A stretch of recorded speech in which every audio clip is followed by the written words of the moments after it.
Así que busca en el libro de tu Biblia o enciende tu Biblia allí en tu teléfono celular y vamos al libro de Isaías en el capítulo 57 y vamos a hacer una proclamación.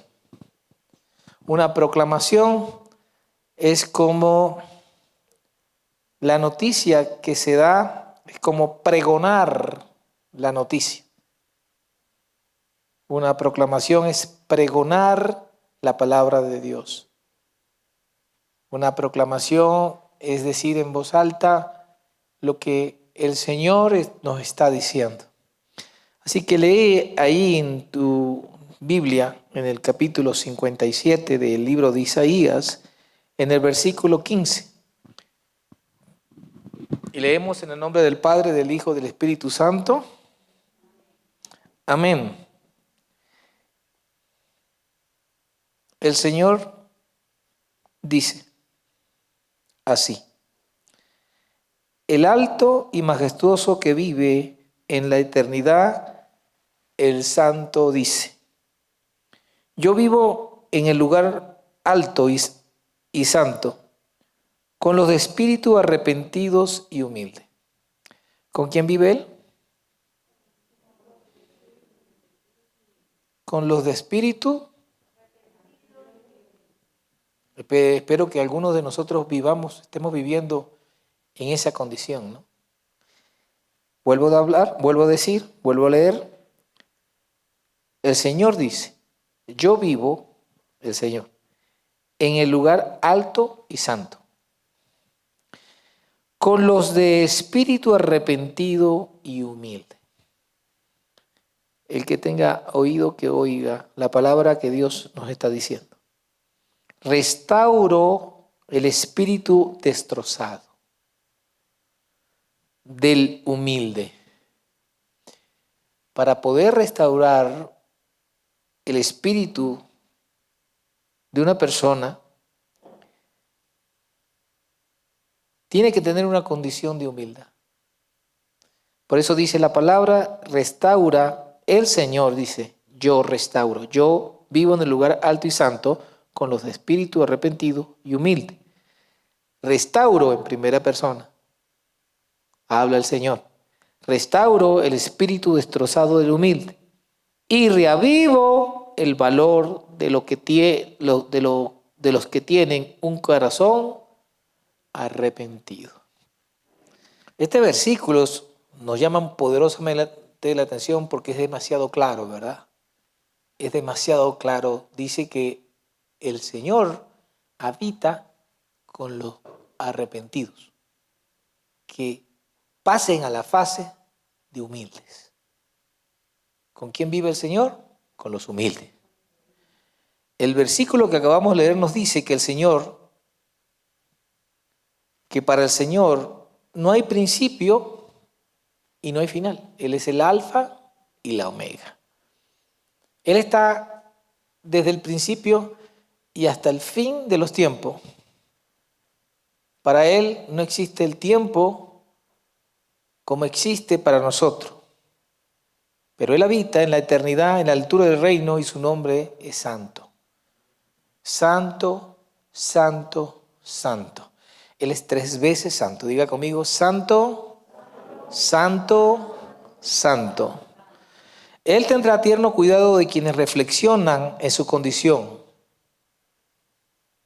Él tiene fiel cuidado de los que reflexionan sobre su condición actual. Él cuida de aquellos que realmente quieren cambiar su forma de vivir. Los que están presos en sus propios deseos, sus propias realidades inventadas, sus propios fantasmas hechos a su medida, como sastres, y que no tienen ese espíritu de cambiar para poder llegar a vivir en las alturas, en el reino de Dios, con Jehová de los ejércitos. Él dice que Él tendrá tierno cuidado de quienes reflexionan en su condición, pero también aquellos que le temen a la ira del Señor. Mucha gente piensa que la Biblia está llena de temor. Yo diría que la Biblia está llena de valor, porque la ley no está hecha para aquellos que la cumplimos. Las leyes están hechas para aquellos que la incumplen. Pero la palabra de Dios dice que el Señor ama a sus hijos, aquellos que Él tendrá fiel cuidado y que reflexionan en su condición actual para poder llevarlos a una condición de mejoramiento para poder habitar con el Altísimo en los cielos. ¿Quién dice amén a eso? Y para eso, por supuesto, que hay que tener temor de la ira de Dios. Dice este versículo, o se desprende de este versículo, que el Señor tiene su casa y habita, pero también hará su casa en aquellos que le siguen y le temen, aquellos que quieren vivir en la condición de humilde que el Señor requiere. Cuando comencé a trabajar en mi propia persona, debido a que las cosas no me estaban saliendo tan bien, aunque oraba y aunque me postraba delante del Señor, y aunque sabía que el Señor me acompañaba, aún las cosas no me salían bien. En ese momento de transición del antiguo Pedro al nuevo Pedro, pude discernir, entender que yo tenía un problema de orgullo. Y la semana pasada estuvimos hablando de este tema. En mi vida, tanto espiritual como profesional, personal, ministerial, podía comenzar a ver ese flagelo, esa enfermedad espiritual que no notamos, pero que todo el mundo sabe que tenemos. Pude percatarme que aunque me movían buenas razones, buenas intenciones, que esas intenciones eran sanas para vivir en la comunidad que yo vivía, aún así las cosas no salían bien. Oré en esa dirección y pude ver cómo estaba esa enfermedad o ese flagelo en mi vida por todos lados. Por más que pudiese yo intentar no hacerlo, terminaba haciéndolo. Pero un día decidí que ese peluche no me acompañaba más. Decidí que esa forma de vida no me acompañaba más.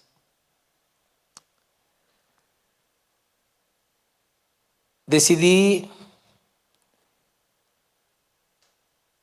que ese orgullo, esa enfermedad espiritual, aunque era invisible para mí, cuando tomé la decisión comenzó a ser visible. Fue cuando le pedí al Señor que abriera mis ojos y que pudiera ver yo cada detalle para poder corregirlo. Y aunque en los primeros tiempos estaba pendiente de mí mismo, era ya casi obsesivo, pude ver que no podía en mi propia fuerza. Cuando el Señor abrió mis ojos y me mostró el orgullo, la vanidad y ese egocentrismo que estaba tan cerca de mí y que operaba sigilosamente, semana tras semana Dios me fue mostrando cada día más esa profundidad del orgullo y las causas que originaron ese orgullo, esa construcción de esa pared, que estuvieron por cosas que pasaron en mi pasado. Una de ellas fue sentirme rechazado, pero entendí que yo solo era el único responsable de tomar esa decisión, agarrar un cincel, un buen martillo y comenzar a derribar ladrillo a ladrillo esa pared.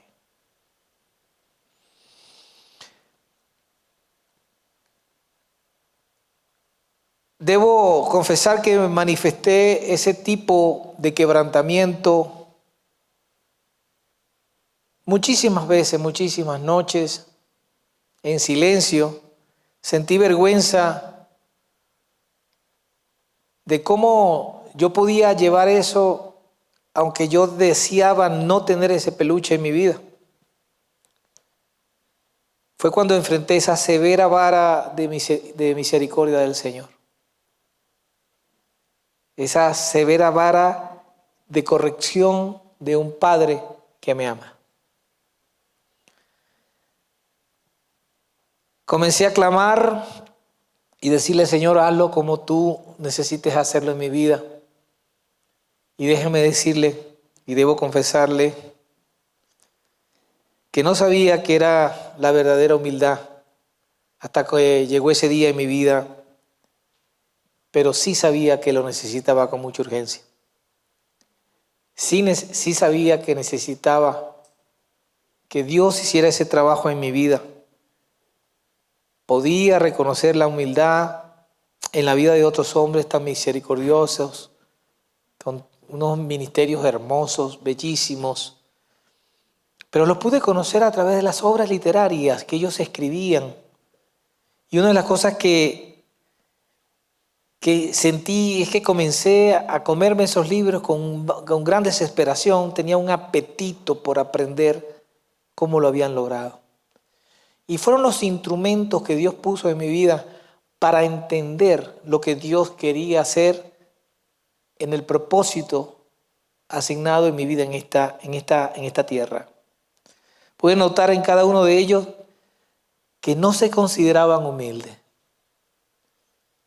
Leí una de las notas de Spurgeon, Charles Spurgeon, que decía, yo creo sinceramente que entre más gracia tenga un hombre, más sentirá necesidad de gracia.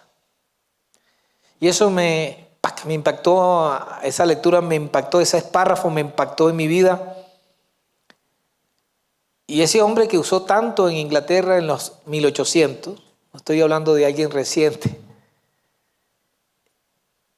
comencé a percibirlo de una manera diferente, esa misma frase.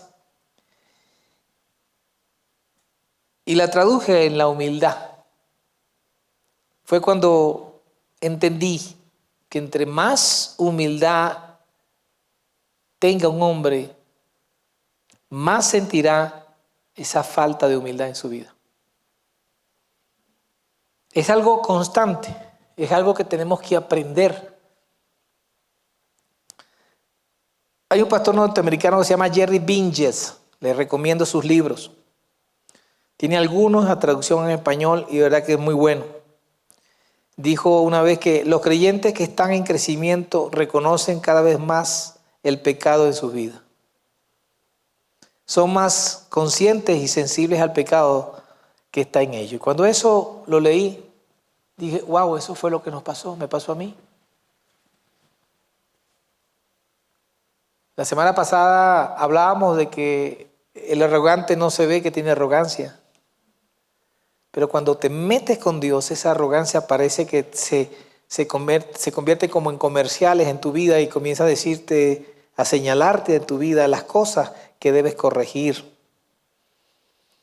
Entonces comencé a entender lo que significa el quebrantamiento, ser humilde, y cada día me convenzo que necesito aprender más.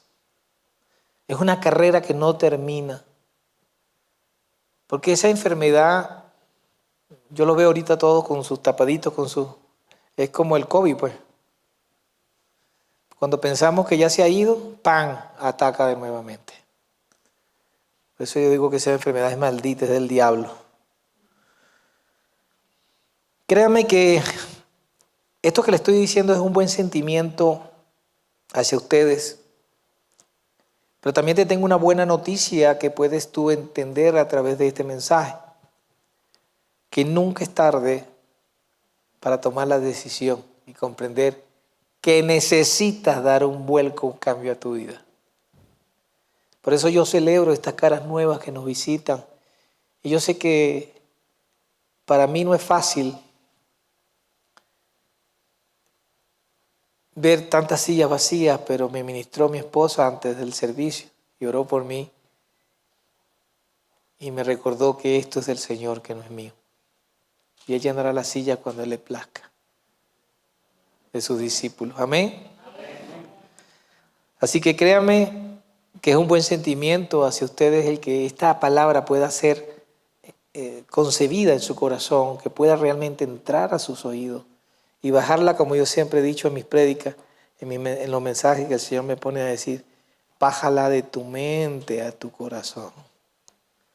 Porque si se te van, se quedan en tu mente, se te pueden olvidar. Y olvida, como hemos olvidado a veces los juguitos de los niños que tenemos que volver a comprar cuando venimos a la iglesia. Necesitamos depender del Señor en cada parte de este proceso. No es un proceso fácil, pero es un proceso que puedes lograr. Las cosas van, cada vez que te acuestas y te levantas, sientes que las cosas van mejorando cada día un poco más. Tu vida va cambiando, ya lo que te provocaba no te provoca, ya necesitas hacer cosas más espirituales que naturales. Amas más, vas con mucha pasión. Va a parecer tonto, pero vienes con mucho más amor a limpiar la iglesia. Porque para que los hijos del Señor cuando vengan consigan el patio limpio y puedan disfrutar un domingo hermoso con Jesús.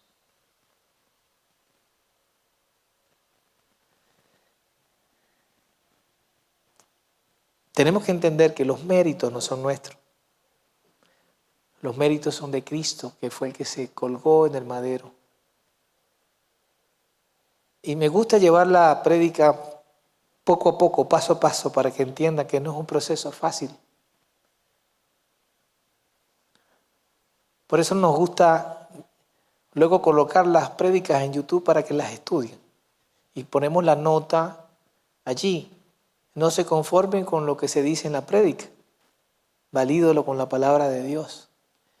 Búsquese a otro entendido y comience a discutir cómo puede eso allanar tu vida, cómo puede eso cambiar tu vida, cómo tomar estas herramientas que aparte son gratis y las podemos aprovechar. Amén. Ustedes están aquí conmigo, ¿verdad? Algo está pasando aquí. Por eso Dios quiere que entendamos la gracia, su gracia. Yo quiero que usted entienda y creamos todos, que llevar una vida cristiana siempre va a depender de nosotros, de nuestro compromiso, de nuestra disciplina, de nuestro celo. Tener un grupo de personas que se preocupa por el campamento de tus hijos para el próximo agosto, eso es gracia. Eso no son esas personas, es el amor que Dios puso en el corazón de esas personas. Eso es gracia. Entiendo que esto se basa en los méritos de Cristo. Y el mérito de Cristo es morir en la cruz por ti y por mí. Y eso se llama gracia. La humildad es exactamente lo opuesto al orgullo. La humildad bíblica es mucho más que actos aislados. Es una virtud espiritual e interna con la que vivimos hacia Dios, para con Dios, pero también para otros. Es poder ser, por eso nosotros decimos que trabajamos con Dios, porque Dios nos necesita, claro, no, Dios no te necesita, es verdad, no necesita de las cosas tuyas, pero Él te necesita para usarte de instrumento, para que su gracia que Él tiene, te la dé a través de ti y otras la pueden ser visibilizar, que las otras personas las puedan ver. Por eso a Marco lo está usando el Señor conjuntamente con Alejandro, componiendo, haciendo música para niños, para mostrar la gracia de Dios hacia los niños, la gracia hacia los padres. No se trata de ti, se trata de Dios, se trata de Cristo. Por eso no es algo forzado, es algo que te nace tan natural que temes a ti mismo fallarle a Dios. Temes llegar tarde, temes no estudiar, temes no hacer el trabajo, temes. Y ese es el temor santo que tenemos que tener todos. Porque a Dios no se le sirve con lo que te sobre. A Dios se le da lo mejor. Porque Él es santo, santo, santo, 3 veces santo. Así que cuando tú le permites al Espíritu Santo, por eso digo que no es forzado, cuando tú le permites al Espíritu Santo que conduzca tu vida, tú comienzas a ir viviendo una vida que empieza a decir, ¿cómo es que me pasan tantas cosas buenas? ¿Cómo es que este paisaje que yo veo es tan lindo? Porque el Espíritu Santo maneja tu vida de una manera tal que tú puedas vivir con la gracia de Dios. Pero ese es permitirle a Él que maneje tu vida. Mucha gente, y eso lo vivimos acá en la iglesia, déjenme decirlo y lo voy a hablar abiertamente. Mucha gente, y hemos hablado aquí de la independencia del hombre, y dicen, no, tú con mi vida no te... Yo voy a la iglesia, pero hasta aquí, yo de aquí para acá no te metas.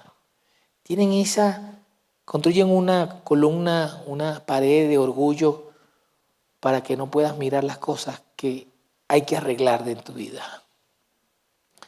Por eso mucha gente nos enteramos que se enferman por otro. Nos enteramos que incluso que hacen cosas por otro. Pero cuando tienen los problemas, ay pastor, ore por mí que las cosas no me están saliendo bien. Bueno. Esto se trata de una relación familiar con Dios.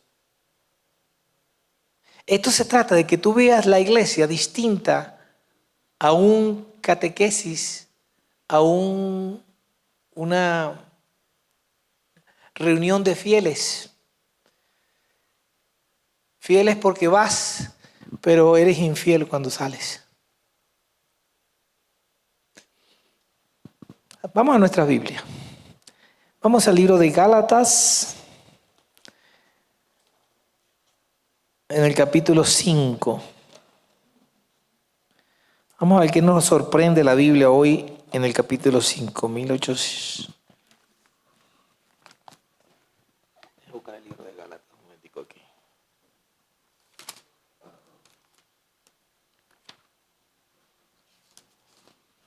Está después de Corintios.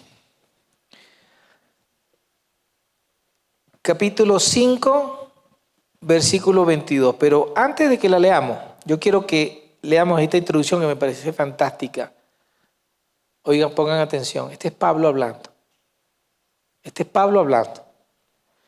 Dice, Pablo, quien después de ser puesto en libertad, se sometería voluntariamente otra vez a la esclavitud. ¿Sí? Pablo diciendo, ¿quién después de ser puesto en libertad se sometería voluntariamente otra vez a la esclavitud? Esta es la pregunta que Pablo le hizo a los Gálatas, quienes estaban renunciando a la libertad en Cristo para vivir nuevamente en la ley de Moisés. Escuchen bien esto. La iglesia primitiva entendía con claridad que el sacrificio de Jesucristo había obtenido la salvación para todos aquellos que creyeran. Pero ¿qué significa esto en cuanto a la ley de Moisés? ¿Debían los cristianos seguir cumpliendo la ley o no? La iglesia de Galacia estaba dividida en cuanto a este tema. Así que Pablo les escribe esta carta para resolver el conflicto. Comienza con una introducción muy breve y luego se lanza a confrontar el asunto si los creyentes son justificados por gracia por medio de Cristo, porque muchos gálatas insistían en que se cumplieran otros requisitos. Pablo extrae una lección del ejemplo de Abraham, quien vivió más de 400 años antes que fuera entregada la ley. Pablo muestra que Abraham fue justificado por su fe, no por sus obras. De la misma manera, los gálatas debían considerarse libres de la ley. Esta introducción se las hago porque cuando vayamos al versículo 22, capítulo 5,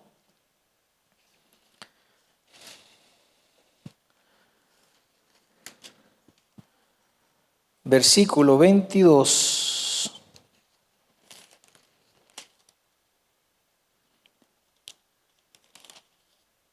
dice: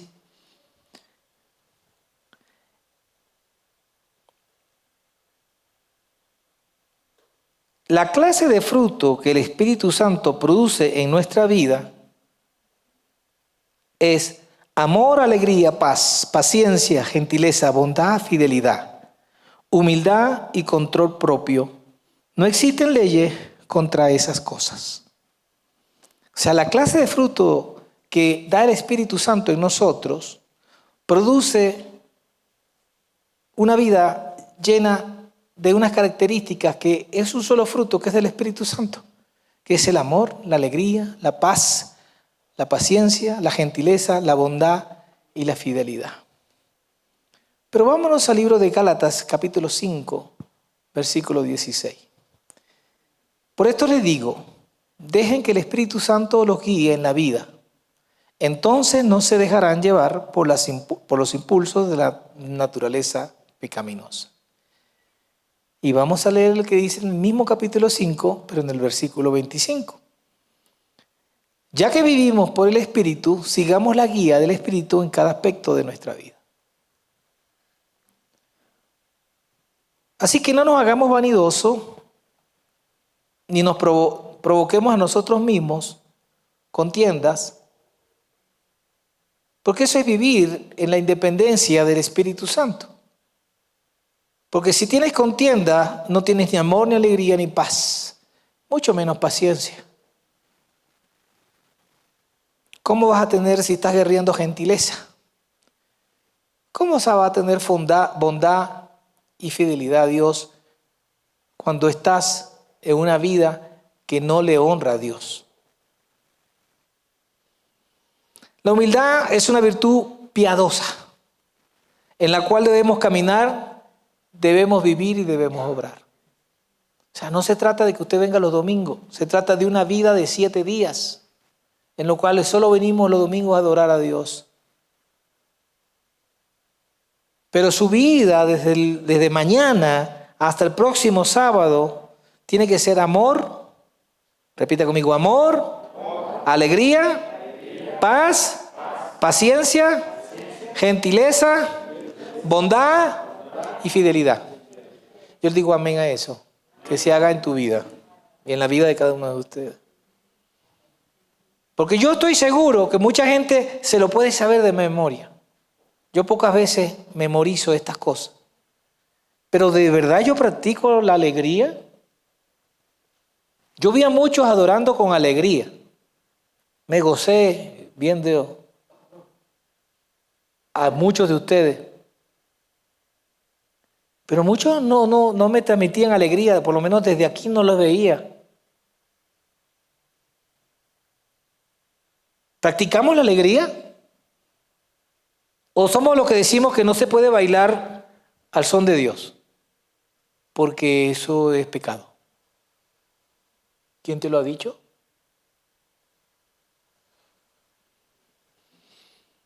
¿Practicamos la paz cuando tenemos conflictos internos en nuestro propio hogar? ¿Tenemos la paciencia suficiente para soportar los embates quizás de tu esposa, tu esposo, tus hijos, tu tío, tu jefe, tus hermanos? ¿Tenemos esa paciencia y esa gentileza de percibirlos y allí demostrarle a ellos, aunque no tengan la razón que hay un Dios que está por encima, que maneja tu vida, que es el Espíritu Santo. Y en donde eso no puede afectar tu vida diaria. Hay bondad en tu vida. Cuando piensas que no todo es para ti. ¿Hay fidelidad de Dios en tu vida? Uy, qué silencio. La humildad de espíritu no es carecer de valor para nosotros mismos. Mucha gente piensa que ser humilde es estar ahí arrastrado. Como, mire, yo tengo algo que se me quedó en mi cabeza, me lo está recordando el Señor y lo voy a decir aquí. Donde yo vivía, en Coro, es una ciudad donde se entró primera vez la cruz en católica, en el mundo católico en Venezuela. Y ahí había un hijo de un hombre muy rico de allá, pero rico. De esos que son ricos, más ricos, más ricos. Pero un hijo cura. Entonces él, para ser humilde, él dormía en un catre. Y a mí me impresionó eso, hasta su muerte. Él quería demostrar la vida golpeándose y flagelándose él mismo. Eso me causó a mí una impresión que hasta ahora lo recuerdo. Eso no es ser humilde, no es la humildad que el Señor quiere. Porque tener el fruto del Espíritu no es que tú duermas en un cáter, o en el piso, o comas mal, o que te flageles.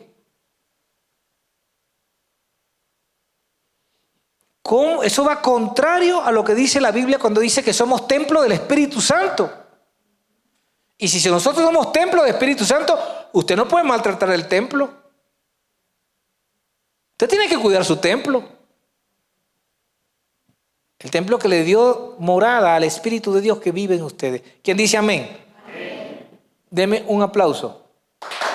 Ajá, hay como tres. ¡Uno! Hay como uno dormido por ahí que ni siquiera uno dieron. Pero yo los entiendo. Así como el orgullo es la raíz de todos los pecados, la humildad es la raíz de toda justicia. O sea, para que pueda haber justicia en tu vida, tiene que haber humildad. No es que vivir en humildad porque nosotros no valemos nada, valemos mucho, porque somos el máximo trofeo del Señor. Pero necesitamos que podamos entender que el valor y el propósito vienen acompañados de vivir una vida de acuerdo a la conducción del Espíritu Santo en nuestra vida, con el fruto del Espíritu en nuestra vida. Y todo comienza ahí. Así como dice Efesios 2:1. Pueden ponerlo en pantalla. Porque antes que estábamos muertos nosotros en pecado, por causa de la desobediencia y de la abundancia de las cosas malas que hacíamos, antes Dios ya tenía la mirada puesta en nosotros para sacarnos. Y lo único que está esperando es que la humildad la puedas entender con propósito y que se puedan activar todas las bendiciones que están para tu vida, porque van a ser entregadas. Entramos en la justificación cuando no admitimos nuestro error. Entonces nos empezamos a justificar. El problema es mi esposa. El problema fue la mujer que me diste, por eso pequé.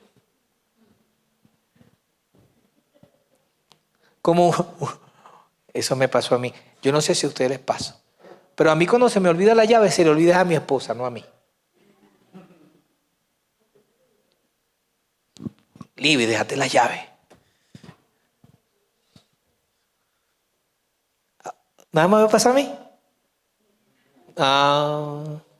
Reconocer, eso es bueno porque ya empezaste a reconocer y eso va a cambiar tu vida. Ahora decimos, dejamos la llave, chicas.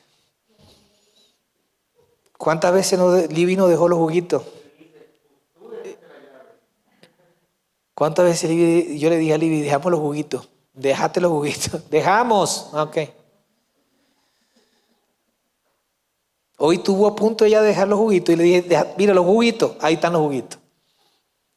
Es una broma, pero es verdad. Nosotros tenemos que empezar a entender, a vivir una vida en Cristo para que entendamos que tenemos dificultades, tenemos situaciones difíciles, pero Dios es nuestro ayudador. Déjate de justificar, admite tu error, porque cuando eso comienza, ¿sabes qué empieza a crecer en tu vida? La santificación. Por eso la palabra dice que seamos santos.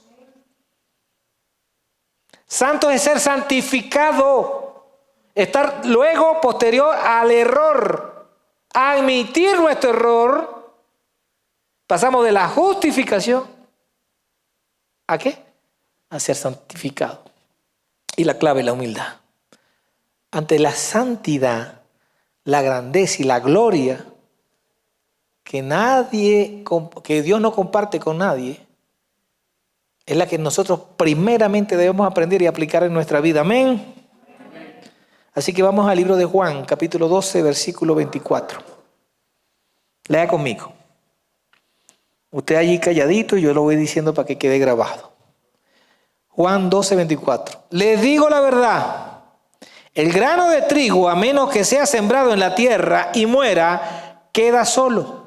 Sin embargo, su muerte producirá mucho grano nuevo, una abundante cosecha de nuevas vidas. Ciertamente el grano de trigo debe caer en la tierra y morir. De otra manera no dará fruto. Y eso es lo que el Señor desea en nuestras vidas. Que seamos sembrados. Así debería suceder con el orgullo. Así debería ser con nuestras vidas pasadas, con nuestro pecado. Afirmar nuestra humildad para que comencemos a dar ese fruto que necesita la gente ver en nosotros. Basta de las contiendas de familia, eso no te lleva a nada.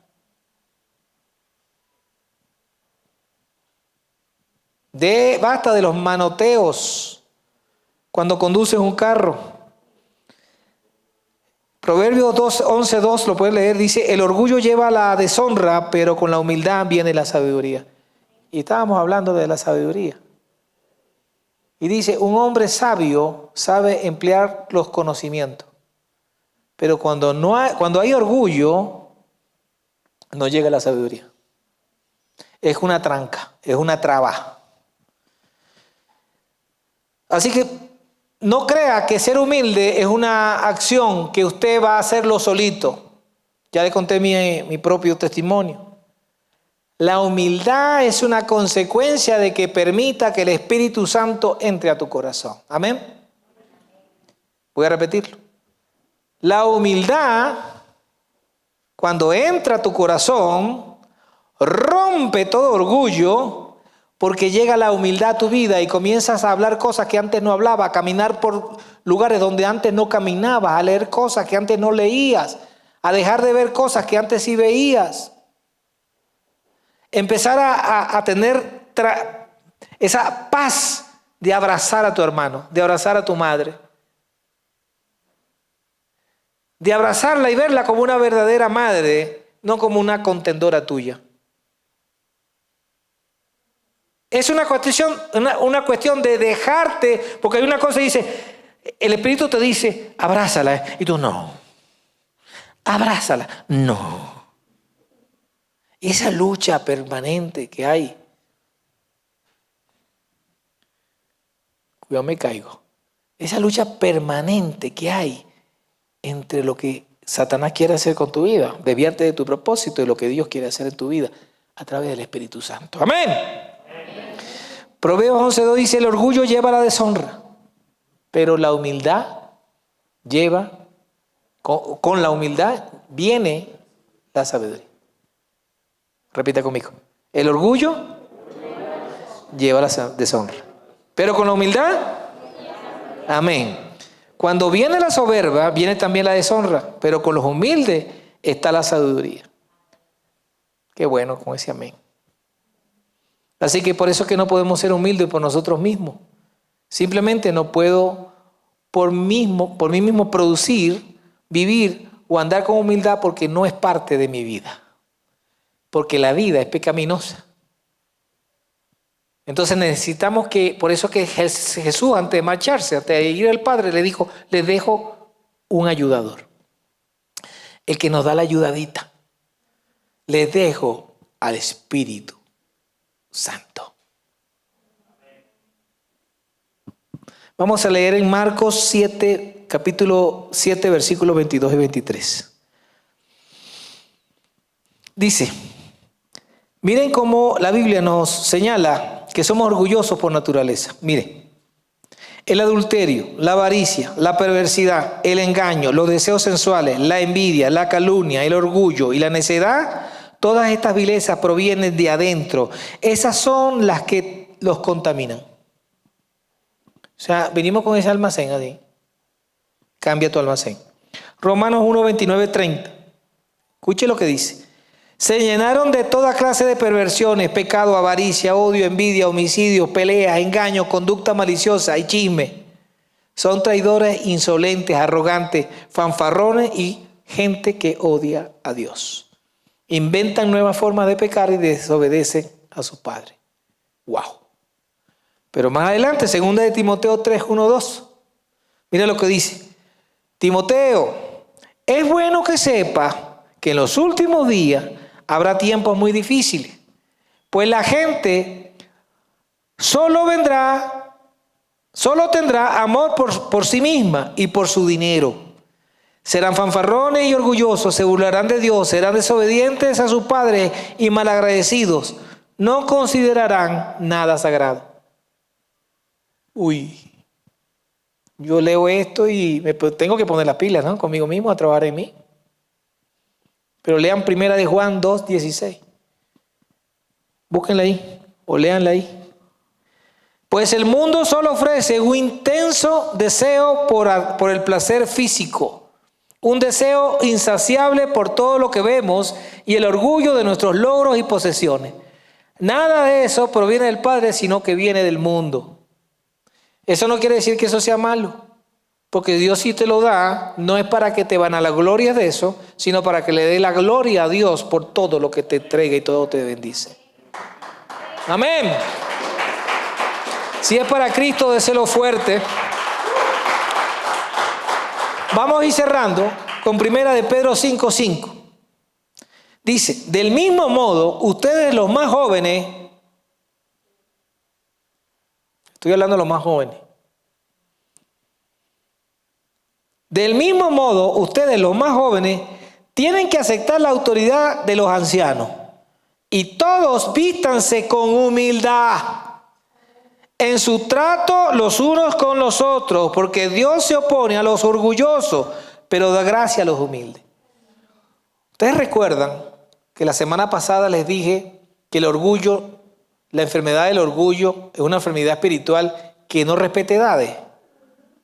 Estuve leyendo un estudio de unos hombres de Dios y dicen que es impresionante por algunos estudios que hicieron de verdad, con encuestas, con cosas, con estudios físicos, que el mundo, la juventud es la más atacada en el orgullo, la vanidad y el desenfreno. O sea que un joven en los caminos del Señor es una amenaza para el infierno. Pues el ejemplo vivo de cómo era la vida de José frente a sus hermanos. ¿Usted me entiende? ¿Usted me sigue? Los jóvenes, si los jóvenes abrieran los ojos, y yo digo, yo no los culpo porque yo no los abrí, sino pues a los 40. Todavía estaba joven, ¿no? Pero un niño de 16 años dando clases de humildad sería una maravilla. Amén. Esto quiere decir que la humildad no nace con nosotros. Debemos aprenderla. Y por eso es que nos resulta tan difícil. Es muy difícil, pero no es imposible. No es imposible. El pecado nos hace orgullosos, no nos hace humildes. Humildad no tiene nada que ver con actos particulares, de muestras bondadosas, sino que se trata de que lleves una vida caracterizada y marcada por la humildad de Cristo. Amén. Un aplauso. Todavía siguen despiertos y me gusta. La humildad genuina, no falsificada, es una vida manifestada en acciones voluntarias. Nadie tiene que decirte nada para hacer lo que hace. No tirate la de dadivoso por ahí, salí con $100 en monedas de $1 repartiéndola por toquito. Ya hice mi humildad del día. No, eso no se trata. Se trata de demostraciones de cariño y de humildad en tu casa. Vamos a empezar por ahí. En tu trabajo. No te aproveches de la amistad del otro, porque estarías violentando una línea muy delgada, que darías mal testimonio. Por eso es que estar en Cristo es redención. Pero si Cristo está en ti, ¿me entiendes? ¿Qué es santificación? Mucha gente piensa, es que Cristo está en mí porque Él me redimió. Sí, Él es el Redentor nuestro. Pero está dentro de ti. ¿Practicas la santificación de Cristo en tu vida?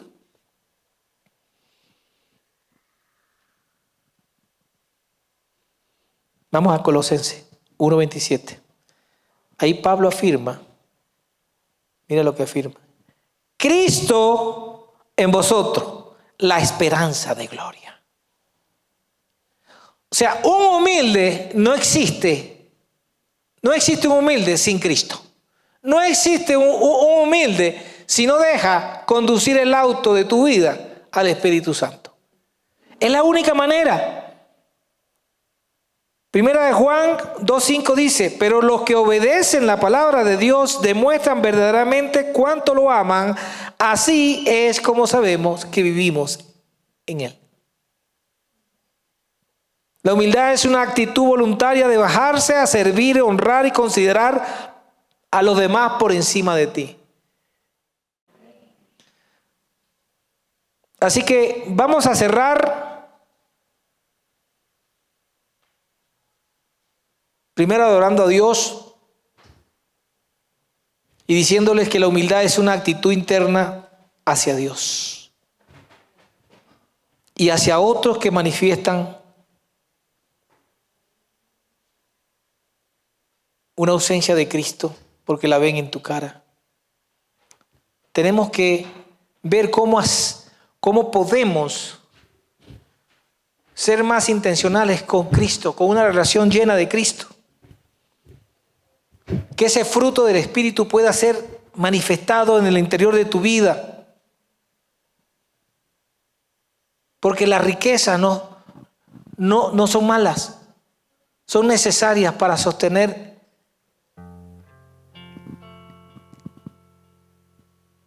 todo el propósito de Dios. Si no, dígame usted cómo se sostienen tantas iglesias. 10,000, 15,000, 20,000 personas. Con coliseos inmensos.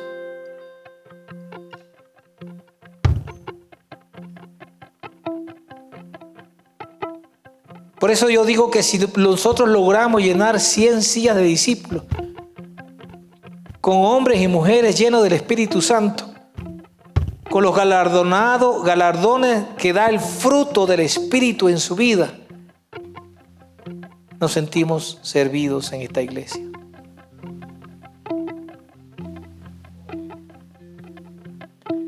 Segunda de Corintios 12, 9, 10 dice, mi gracia es todo lo que necesita.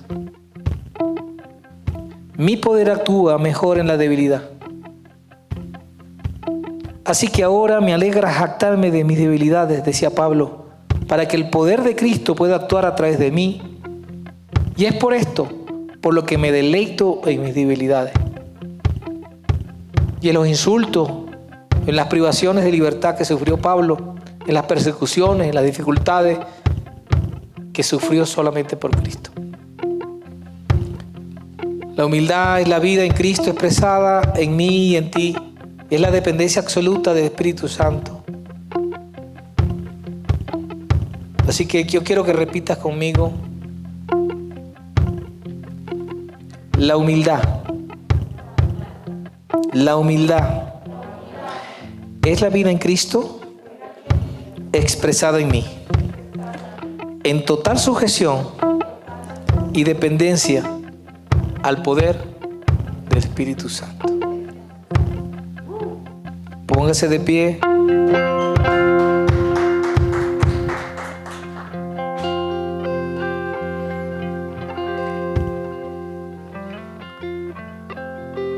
Hay personas con pie plano aquí. Hay personas con dolor de cabeza.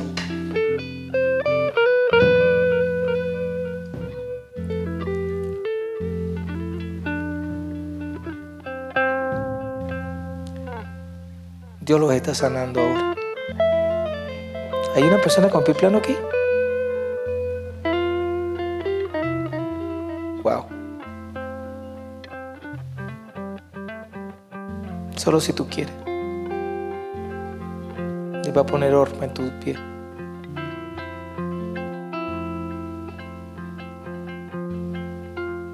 Padre, en el nombre de Jesús. El Señor me dice, no te resistas a recibir mi sanidad. Padre, en el nombre de Jesús, yo desato una palabra de sanidad ahora a tu pueblo. Esa sanidad entra por la humildad que está en sus corazones. Yo oro en este momento, en el poder de acuerdo con mis hermanos, que la bendición de Dios está cayendo ahora sobre sus manos. Que esa vida que están llevando hasta ahora no la llevan más. Que esa sanidad que está entrando a tu cuerpo, no sé qué enfermedad puedes estar padeciendo, solo funciona con el común acuerdo entre tú y Él.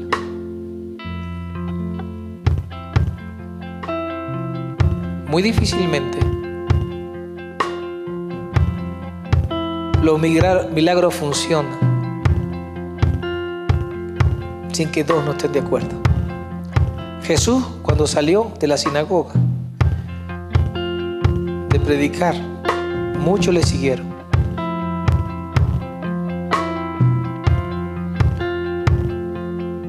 Y a todos aquellos humildes de corazón que vinieron a Él, endemoniados, enfermos, leprosos, ciegos, dice, todos fueron sanados, menos algunos.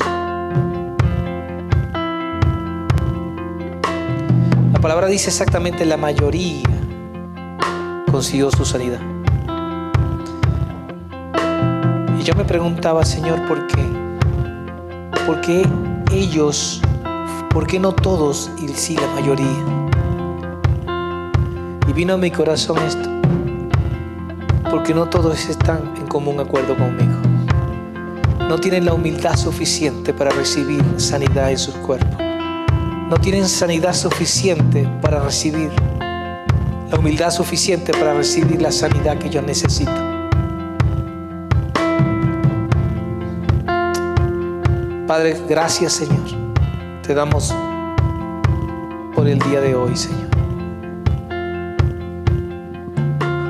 Porque hay libertad. Yo sé que muchos hoy han recibido esta palabra en su cabeza y la estarán bajando a su corazón.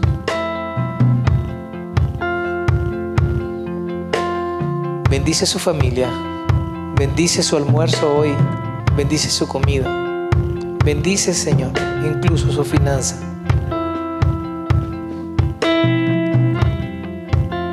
bendice, bendice. Recibe la bendición de Dios. En el nombre del Padre, del Hijo y del Espíritu Santo. Amén y amén.